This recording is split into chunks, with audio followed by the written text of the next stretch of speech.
Hi, Happy Steve. June See my smile? 17th. I actually don't because as I start this, I have to jump between different screens. And so Oh, I didn't okay. actually get to see your smile. So I apologize for missing it. But was it No, you said nice? let's get going. I went Oh, like I'm smiling for a picture. It was kind of weird, but I'm nice, good. nice, June nice. Good, 17th. good. June 17th. So yesterday we had Vegetable Day that we both really got excited about. Well, today's Yes, Eat Your love Veggies vegetables. Day. It's Eat Your Veggie Day. So yesterday was Get Them, today's Eat Get Them. them, eat them. Yeah, It's one thing to but have more them, fitting, but you must eat them. probably yeah, but more fitting for us, Mike. It is apple strudel day, so I think we're both comfortable in that bucket, you know. With a big scoop of ice cream on top. Yeah, yeah, yeah, Vanilla, yeah. vanilla ice cream. I like vanilla ice cream, Absolutely. but I also So like really really good whipped cream whipped cream. or hot custard. Hot custard, I guess, is Ah, a big okay. British thing, so I love it's so love good. hot custard. Okay. And yeah, Very oh, nice. all of a sudden, I'm getting hungry, Mike. Yeah. So Is this a workplace show or is this the Food I've Network? heard a The rumor. Food I've heard a Network. rumor. It's something about that. Well, something workplace gets mentioned somewhere in here, but yeah, Absolutely. and I do want to kind of chat about new ways of working. But you came Yeah. on and just before a minute as usual before we went live, and you just dropped a bombshell on me. You says like Uh, you're out of here the first week of is it a July. bombshell? Come on, taking a No, it's, vacation. I guess that in today's pandemic world, trying to take a vacation is a I'm bombshell. just I'm just trying to be dramatic, Mike. That's all I'm trying to do. But that's all, you know. We need to take vacations. I think I've been Sure. preaching this, and I need to start talking to myself. I've taken a day off here and there, but how many of you out there have taken a full week vacation like you normally would? I've talked to so many people who say, here it is June, it's halfway through the year. Normally I would have taken at least a week, maybe 2 weeks off Yeah. so far, and they haven't. And I think that's really going to catch up with us if it hasn't already. So I know you have not taken any time off since the pandemic started, and I hope you will. Rest your weary head, my friend. But my immediate family and I have decided to take a little quick trip to the beach the week of July 4th. So week after next, we'll be going off to the Delaware shore. Normally, we're Jersey Shore people, and my Mm. extended family gets together. My sisters, my cousins, my not my yeah, like my cousins up there.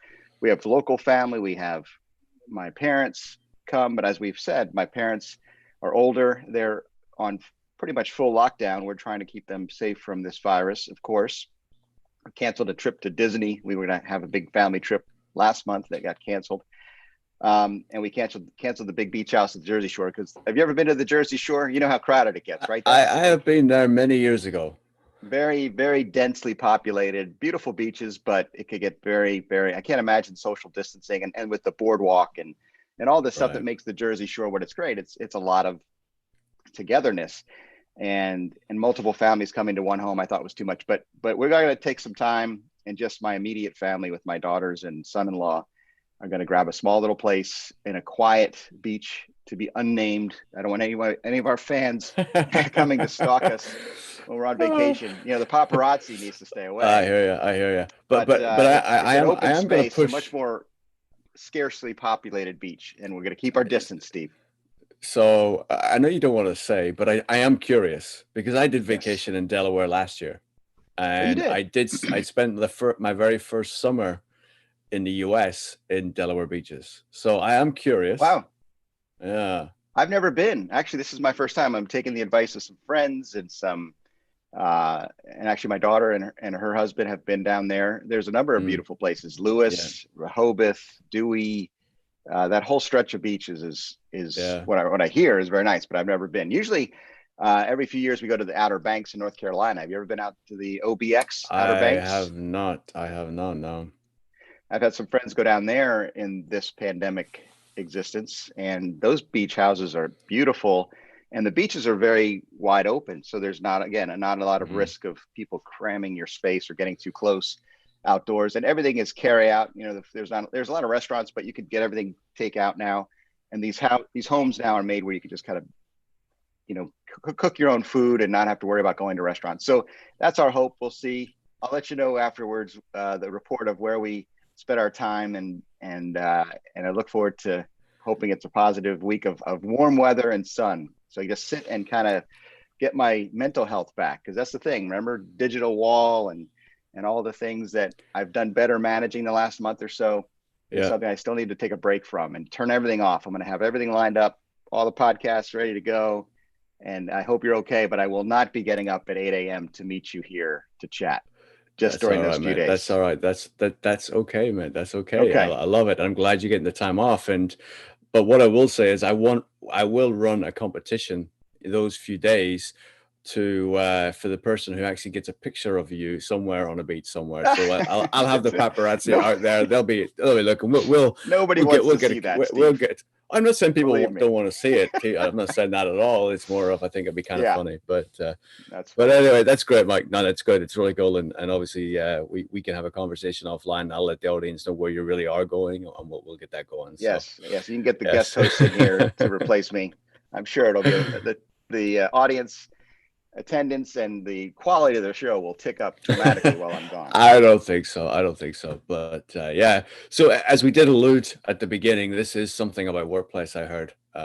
So yeah. So it's kind of interesting. I know you have your live stream today, and we can sort of talk about that as well. Yeah, And I did just want to touch on the new ways of working post COVID-19. There's a lot of conversations going on today in the industry. I released a video this morning with a camperman of Veldhoen, and that's, I'm pointing the wrong way, but there it is. Veldhoen up here, the contributor to open source workplace. He's not paying for advertising this. I just showcase the companies who help support open source workplace. And yeah, we published a video today. And it really was all around new ways of working, how to measure the success of new ways of working, but also looking at the ways that what are leadership focusing on right now? So as they evaluate the current situation, whenever they look forward, when they consider the new ways of working, what are the things that they're thinking about? And it was a really great conversation. Great. And it dovetailed nicely into Mark Galbraith, who I interviewed released the day before, where at the very end of that video, we kind of go into actual strategy of utilizing space. Now, Mark is the CEO of Liquid Space, which is a co-working aggregator. So in essence, you can go on there and you can select any co-working location. You don't have to be tied to a brand. And you talk about that flexibility, right? And you think about yourself, Mike, and the audience can think about themselves too. How do they work? Today, we work at home, but actually, could we go and work at a local co-working space? How do you find that? Just a change of environment, but Sure. Sure. you'd select where you're going to work based on maybe the activities you're going to do. So the whole conversation with Luke was all around those activities. What are the activities you're doing to sort of meet the objectives? But fascinating conversation, and sort of dig into it. Excellent. But I don't know if you sort of consider yourself, where you were before we went into COVID, during COVID, and then what you've got to do after, and how you expect, what you do, Mike. And you may turn around and go, well, actually, my deliverables are exactly the same. The outcomes that I have to produce are exactly the same, but actually, how I do those things and the way I do those things, and maybe the technology or how you interact with people has changed and will change again. But actually, the outcome and what you have to deliver probably doesn't change too much. Yeah, I don't know if I'm a great example for this conversation, but I know a lot of people who are in that change of work and style and place. And I look forward to having that discussion around the future workplace, what Mm, that's going to look like. But for me personally, I've always been a remote worker based in DC. For those that don't know, iOffice is headquartered in Houston. I would visit the headquarters quarterly, possibly, maybe a little more. But most of my time was based here in DC, home office, and then travel. And so I was the classic road warrior who had to find ways to work in hotel rooms or sometimes co-working spaces, visiting big cities, New York, San Francisco, and always enjoyed seeing the incredible amenities available at some of these facilities, and just impressed with the ability to work anywhere with the technology I have. As far as the deliverables, yeah, what I do is going to stay the same, but how I've done it over these past 3 months since the pandemic started, since the lockdown started, and since my schedule changed. Obviously, travel is not coming back anytime soon, and my normal routine will probably not get back to that I don't see it happening until 2021 sometime. So the new way of work for me is this constant of being a work from home with very few other options kind of person. Now, I wonder in the coming months if other options will become available as Starbucks reopens and as co-working spaces become available, and as some of the local businesses that I have worked with, they reopen their offices. Sometimes I just think about the need for a change of scenery, a change of pace. And I've done that pretty well here, as you and I have discussed, Steve, and I know you have in our homes. I'm blessed not to be in a small little apartment, but in a suburban home where I have, a basement here where I'm broadcasting from, a place here I could set up to do my work. I have my regular home office where I would traditionally be editing podcasts, and I have an outdoor, now that this weather's turned, we have, outdoor deck area where I can sit outside sometimes. And I've been doing more and more of that, deliberately trying to keep myself from going crazy with the same monotonous routine. So it's a good question, and it's a one that I wonder what you are alluding to when you talk about the future workplace. And I haven't seen the videos yet. I look forward to watching those, the one you just published. But how did you define it? How did you define this future of work, and what do you think the post-COVID workplace will entail? What are we talking about here? Yeah, it's a good question. And again, it's tough to articulate specifically, because I think every organization is different. Every organization is managed different. Every leader manages different. Every business within an organization is different, and therefore the tasks that individuals have to do is very different. And I think it has to be task oriented, focused. So what are the outcomes that every person has to deliver? So, be it you, be it me, be it someone in the audience who's maybe listening, but if they think about the actual task that you have to do to achieve each business's KPIs, right? So what are the things that are driving that business? How are you adding value to that KPI? How is your function doing that? And then where is the best place for you to do that? Be it in an office, be it at home, be it at co-working, be it sitting on your deck, sitting wherever that is, Mike. But everything's sort of geared towards those KPIs. How do we maximize those KPIs for the business that we operate, and ultimately the organization? And then I think from there, then you flow down into that. Okay, what are the activities? And I think that's where the current workplace will be altered to. And I think also our homes will be adjusted to sort of reflect some of that too, because I think we're going to be you mentioned yesterday, a very transitory workforce going forward, where we're going to be spending time at home and we're going to be spending a lot of time in the office. So I think that's sort of the future. And I think activity-based working is going to be a huge part of it. One of the things that Luke did highlight in the video was, when you have an organization that's 100% in the office or 100% from home, that's quite an easy thing to manage. When you have this transitory workforce, that's much tougher. So if you're a manager and a team, how do you coordinate who's in the office, who's not in the office? How do you bring the team together in a structured way when employees have this choice? How do you design an office to sort of consider this fluctuation in occupancy? Right. So one, it doesn't feel like it's an empty place, and then other days where it feels like, whoa, there's no space for anybody. Sure. So how do you manage those things, and how do leaders manage that? And that's one of the interesting things that he mentioned. And obviously, as you think about the activities, then you really do dig in creating those spaces for those activities that also allow those fluctuations in utilization. So I think the activity-based working, which has been starting to evolve and move into the US market, I think will be accelerated. It's been used a lot, as you know, in Australia and parts of Asia and the UK to a degree. But I think that's going to be a model that actually gets rolled out a lot more across the US in the coming months. Yeah, and the trends, as you said, were there before the pandemic began, and the technology tools certainly I'm quite familiar with, working for a company that tries to offer workplace experience tools to allow for that management of the workspace and the employee experience. Engaging with workplaces is something that iOffice is all about. So we have this incredible opportunity now to use these tools that were in existence pre-pandemic into a adopting them for, or maybe adapting some capabilities and enhancing certain features, which we already have done to try to deal with this current and future workplace. And the principles you just described are really not that dramatically different than what they were before, or the goals, I should say. So obviously anticipating the needs of the workforce is what I was always focused on.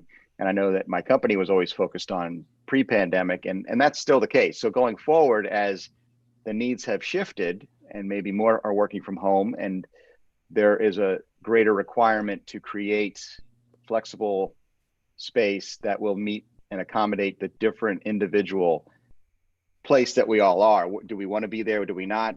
How do we anticipate who's coming, who wants the space, what they need that space for? And at the end of the day, the outcome is always to provide for a productive work environment and an organization that thrives. So data, gathering that data, that's why we talked about surveys over these last couple of weeks, understanding and anticipating who wants to come back to work, the physical office, I should say. We've all been working. Who wants to come back to a physical space? How often? Is it every day? Is it just a couple days a week? And then gathering that data, we have these incredible now tools to be able to analyze that and make plans as workplace leaders, real estate directors, facility management professionals have to understand, to prepare for this new world of living with COVID and how it's going to be in the next months and years to come. So the key to that when I'm talking it through is that I worry about this. We've kind of addressed it before, but maybe we should go back to this, is this idea of how accurate is the data? How truthful are employees being when asked about the surveys? Or how well are you doing at home? How often do you want to come in? And what would the real putting in practice these ideas look like as we get into the reopened office? Do you worry about there's going to be a disconnect or a disparity between what we think people want and what actually happens? I've already seen it. I've got an example for you if you want it, but go ahead. No, and I definitely want to hear the example. I think absolutely it will be different. I think, well, when I say I think it'll be different, what I think individually, it will be different how people have responded. Perhaps in the aggregate, it may not be, that different, just because of whatever the consensus is, right? But I think the sensitivity analysis across that distribution should be okay. But I think individually people will make different decisions. So those people who decided, no, I want to go back, maybe one day won't go back, and vice versa. So I think in the aggregate, it'll be fine. But I think individually we make different decisions. But it's interesting, as you say, though, and that's where, you take iOffice, you take, similar types of platforms. It's really important to monitor that data, right? So who is going in? What are the other data points you can collect, right? How are they traveling to the office? Are they those folks that live within a certain parameter, a short distance, 2 miles, 3 miles, because they can walk, cycle, run, however, or even drive, however that is. And is there, then the other side of it is who's not going into the office? What is their travel patterns and how would they typically get in? And start monitoring those things, right? And you think about all the various sensors in the office. So how is the office being used? Where people predominantly congregating? What amenities are being used? And obviously at this moment in time, a lot of those amenities have been taken away to sort of protect folks. But yeah, but you're right. It is a constant going to be monitoring the various data points. But I just wanted to pick up on one thing you said about the surveys. One of the most popular articles in open source workplace at the moment is, and it continues to be always quite near the top when I go back and look at the weekly top articles, is are surveys private, and can I get fired from my responses? So this is like the article title. Really? And it is obviously out there, and obviously people are searching for this. People are concerned about this. It's front of mind. So it's a valid point you raise. It is a true sentiment out in the world, so to speak. That was one of the concerns I had, was, are people being fully honest? Because they're being asked, when they're being asked by their employer, the human nature reaction is, what do they want me to say? Because everybody's got their guard up, sure. But even in the broader surveys, the ones we saw early on, Workplace Evolutionaries was out quickly with a work from home survey, and Leesman Index has been analyzing work from home, and I've seen other surveys where the questions are, when do you want to go back, or when the office reopens, will you go back? And that was the example I was going to share at my own company. We had a survey probably a month ago. I can't remember exactly when, but the survey was about, if the office reopens, will you go back, or do you want to go back? Yes, can't wait to. No, I'm doing fine. Happy working from home. We'll continue to do so. Or 3, it's too soon to tell, or I don't know, or no way, or people, just the fear. Remember, we still have not fully realized what's going on in people's minds after 3 months of a constant media bombardment and narrative around this public health crisis. The way people have processed that, everybody seems to be settling into their camps of, I'm going to go with this strategy or that strategy. I believe this or that. It's one thing to say it. It's one thing to scream it at people on social media, what you believe about lockdowns and opening the economy and opening offices and opening restaurants, all those things. You've got your very vocal people out there screaming, and you've got this vast majority of us in the middle that are like trying to have a real sensible understanding of what the risks are, what the benefits are, and then making decisions for ourselves. It's back to the beginning of this conversation, that the decision around vacationing even is one that every family has to look at individually. What are the vulnerabilities? Who are the members of your family? Who can go? Who can't go? Who shouldn't go? And then even those who decide to go, what are the risks we're willing to take? What won't we do? It's the same with the workplace. So the example I wanted to mention is that I think when people were first asked, will you go back when the office reopens, about 25% of those employees here at iOffice were like, yeah, I can't wait to get back. And I know they were like, I'm dealing with frustrations at home. I'm not as productive, or I'm stir crazy. I want to see my colleagues. I want to see my other human beings. I want to have that interaction. The things that make us want to come to work were so important. But then in these recent weeks, as we've started to, and I've seen this across many businesses, explain what it looks like to come back, what the new office looks like, the very sterile environment, the wearing the mask, the temperature check before you walk in, the social distancing while you're in the office, basically the plexiglass, all the things that make this new safer office what it is. People saw that and said, wait a minute, that's not what I wanted to go back to.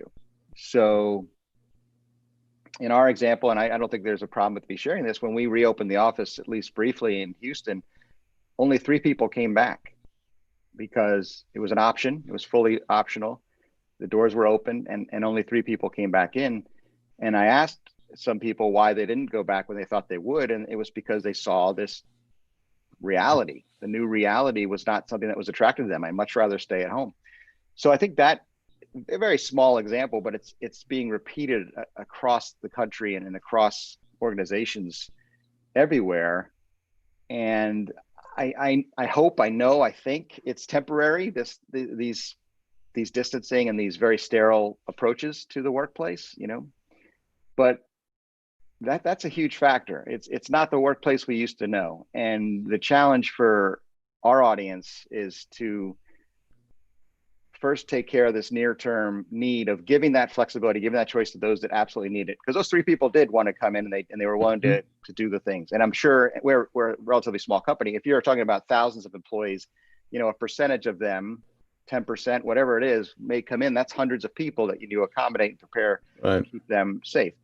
But as things progress, I think the question is going to become, how do we attract employees to return to the office? It used to be the war for talent was driving, how do we attract and retain talent? I think the new paradigm, or the new protocol, or the new demand of workplace leaders will be, how do you convince these folks that were deciding to stay at home and not interested in coming back to that new reality with COVID, give them reasons to come back that are valid. Yeah. You know where I'm heading with this? And when you said the topic was future office, I think that's going to be the key question. Why go back? I'm functional at home. Yes, it's not Yeah. ideal in some ways, but the safety, the risk, the cost benefit analysis, go back, take some risk on. Uh, the benefits of going back have to outweigh that. You have to have more benefits, reasons why I go into the office, do that commute, deal with public transportation, all those things we've talked about here. Convince me it's a better experience in the physical workspace than it Yeah. is at my home, Well, and look, that's the thank challenge. no, thank you, Mike, for sharing it. I appreciate that. That's a really good insight for folks to hear. I'm certainly appreciative of knowing that, and obviously with the expectation is, a city like Houston, where it's been open for a period of time, and there's probably less fear that the likes of a big city has, just because of how people do get around and do travel to and from the office typically. Now, is your building a office building, a tower, or is it on the ground level? No, I'm just it's curious. like a typical, more of a suburban campus, Hmm. four levels, maybe 7 floors, 8 floors. Um, Not a huge tower, but there's elevator service, and Yeah, yeah, but I think most people do drive to the yeah. workplace. Hmm. It's not a big inner city setting where everybody's reliant on public transportation. So Yeah, there's some differences there. But Houston, downtown Houston is that type of environment, kind of a mini New York City. There's a small part of that, but then you get Houston, yeah. as you said, like many It's cities huge. in It's America are huge. huge and spread out, and Yeah, you could be in Houston and you could be 20 miles from those towers, and you're still going to work. And yeah, it's kind of like DC. DC is very spread out: suburban Virginia, suburban Maryland, and downtown Washington. There are tall buildings, not towers like they are in New York or San Francisco, but there are, because no building in DC, I don't know if you knew this, but yeah, no building in yeah. DC can be taller than the Washington Monument. So the tallest of our office buildings are maybe 14 stories, 15 stories. So it's interesting, and Yeah. it's different geographies, different organizations, and there's no one size fits all solution. Yeah, and I do want to pick up on your other one of your other points, because I think it's really important, and it's actually something Luke mentioned as well, because it's, if we think about the three things that leadership is focused on, and given the time, we probably don't have too much time to go into it today, but we can come back to it tomorrow perhaps, was the war for talent, right? It's such an important thing. It's front of mind for everybody, and as we go through this, and we compare to perhaps what the war looked like before COVID, what the war for talent looks post COVID. It's going to be fascinating to see how that unfolds. We Mm. always look to, the big organizations in Silicon Valley that provide everything, right? Who give everybody this fantastic employee experience. But going forward, will that still be the employee experience that employees want? Or will actually the employee experience that people want is the total flexibility of being able to work from anywhere, anytime, whenever they want? Who Mm. knows, right? Because if some of these organizations that we look up to and do try to replicate, Yeah. um, uh, what does that look like? So it certainly does deserve more time and more of our thoughts and conversation, but it's definitely something I'd like to come back to. Yeah. Or does the level of safety and the protocols in place add to that attractiveness for Hmm. certain talent? It's Yeah. something, another factor. It's not just now, it's not the amenities about the break room and the number of coffee choices, but it's how safe do I feel working at this Mm. organization? And will the flexibility, I think the flexibility piece was there before the pandemic started, but it's going to be obviously a much bigger component to that decision Mhm. making. Yeah, I do wonder about the flexibility. I think there was a lot of conversations towards the flexibility. The US, I'm specifically talking about, I think internationally there was a lot more flexibility offered. Mm. And I think a lot of organizations will be looking at flexibility at the moment to sort of fully understand that more. But as I said, like, we're coming up on time. Yep. But thanks for the conversation as Yeah. always. Always good. Always good. Really good to Enjoyed it. hear about your vacation, and I will let the audience know where you're going to go, and we will run a contest to see who can get that picture, Yeah, the and paparazzi's we'll ready. we'll get Get that the sunscreen circulated. ready, Steve. The sunscreen. Look at this I, guy. We I'm need to protect I'm this. I was more worried about the glasses and get my glasses on because of that yeah, that white body been out there. Oh, it's a horrible Yeah. picture to get out of my head now. So anyway, all Yeah, right, man, that's once you enough. get that image in your head, you can't get it Uh, out. I have said Have a nothing. good day, my friend. All right, man. You too. Cheers.